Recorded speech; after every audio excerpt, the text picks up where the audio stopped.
Dominica over the years has been experiencing its own unique challenges, whilst at the same time dealing with global challenges, from financial crisis, trade, different restrictions, and of course, as we saw locally, a disaster called Erica, where the government today must be spending millions of dollars to relocate the people of Petit Savon, Dubic, and of course many other challenges around the island, such as the gorge in Dominica. In spite of all these challenges, the government of Dominica, our government remains steadfast in ensuring that every individual can enjoy an improved standard of living, especially individuals within the poverty bracket. The government has placed special emphasis on equipping and empowering its human capital, especially in rural communities like the Kalinago territory, and of course promoting gender balance and equality and developing policies and strategies that addresses the challenges that confront us every day. This is why this afternoon we are here. The government recognizes the critical role of community-based enterprise and its role to the overall health of the local economy, diversity, creativity, innovation, and the potential for opportunity creation. Community-based rural enterprise can help us locally to boost productivity, create employment, build competition, and of course, develop community unity. Every community, not only Sineku, has within its locals the potential to make a difference, and this potential is well recognized in enterprise development. Enterprise development is a tool and an element that is essential for economic growth, and with such rural-based enterprise, it's a step forward in addressing unemployment, gender equality, health, education, and stronger family structures, and of course, other social-related ills. We here at this research center in Sineku, now an incubator for small business development, must seize the opportunity to think creativity and innovation and think of where we want to be 5, 10, or 20 years down the road. The government, through the Ministry of Small Business Development and Enterprise, has seen this more than just financing a mere entrepreneurship development, but enabling small, medium, and micro enterprise with initiatives to start up through small business skills development, training, mentoring, monitoring, and coaching. And that's why we had our very own Mr. Frederick and Miss Melanie here to do this aspect of the program. In the small economy that we operate, like in Dominica, we have seen organizations restructuring, to some extent, downsizing and closing. And we have, for example, DCP at Belfast that had to close after the tropical storm Erica. What happens after those industries close down? It opens an opportunity for small businesses to thrive. Small enterprise development usually derives from an idea that is conceived and converted to a product or service that fills the gap where the bigger enterprise misses.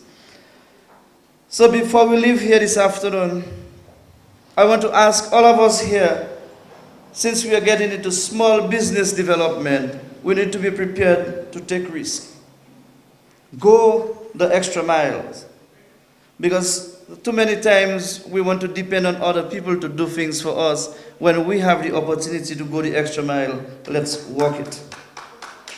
We have to be committed, be motivated, be prepared to accept criticisms and make changes if needed. Sometimes we will have customers who will come. We may think that our product is perfect, but in their eyes it is not. So let's accept the criticism and make changes if we have to. Importantly, develop personal relationship. Through personal relationship, that's where business gets out the most, or you get out where you don't have to make too much advertisement. So word of mouth becomes very important. Be flexible to customers' problems and challenges. Be creative and innovative. Who would expect that balloons would become one of our major decorating aspects of what we are doing, and we have balloons here today. So the person who came up with that idea of using balloons for decoration, or even developing a balloon, was being creative. Another one, most probably, that we would think it is funny is the development of a rat trap. But we just think of it. Finally, I want to employ us here this afternoon to make maximum use of resources. The amount of money that we spent here at the Sineku Resource Center is quite a bit. And we need to show the Ministry of Small Business Development that we are quite capable of moving forward once we have gotten the hand and the shoulder to take us forward. The government has invested quite a bit of financial resources to ensure that today we can see the commencement of another phase in the small business enterprise.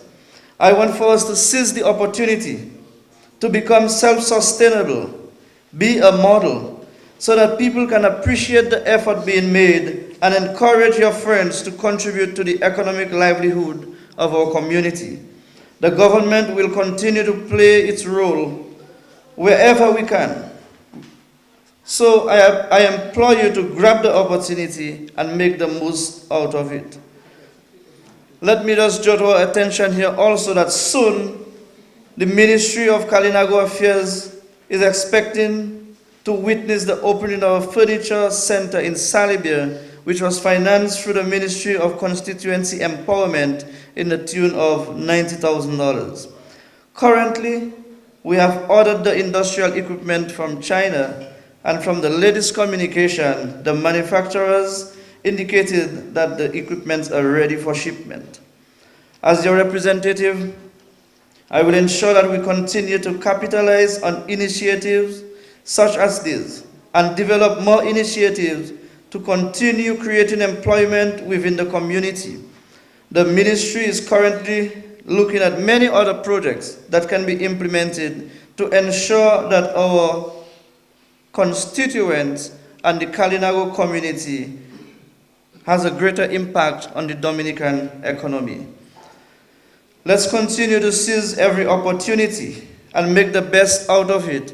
And let me also say that I'm very, very happy that this program started in Sineku, because many persons within the wider public tend to put a specific brand on the people of Sineku as a group of backward people. And let me say that I'm very proud of the Sineku people, because in spite of what people may say about us in Sineku, let us prove to them that there are many positive things coming from Sineku. And I want to compliment the people of Sineku for taking the opportunity. And of course, I'm hoping that the 26 individuals who participated in this program can really go out and show the rest of the country that we can really seize opportunities and make the best out of it. I thank you.